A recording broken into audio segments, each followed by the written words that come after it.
સ્વાગત છે આપ સર્વનું ઇંગ્લિશ ટોક્સની મારી આ યુટ્યુબ ચેનલ પર. વિદ્યાર્થી મિત્રો, આજે આપણે જોઈશું મકાન અને તેના કેટલાક ભાગો ને ઇંગ્લિશમાં શું કહેવાય.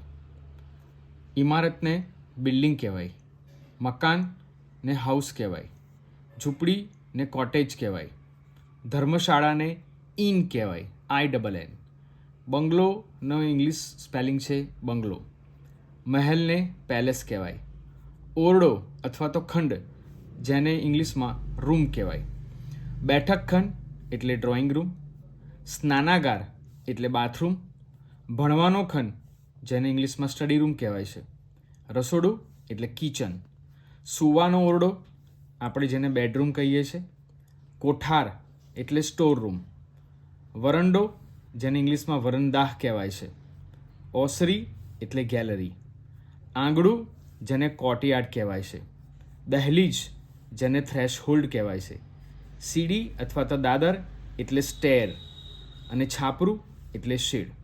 વિદ્યાર્થી મિત્રો, અંગ્રેજીના સ્પેલિંગ્સની સાથે સાથે અક્ષર પર ધ્યાન આપજો અને ફોલો કરો મારી આ ચેનલ પર ઇંગ્લિશ ટોક્સ પર.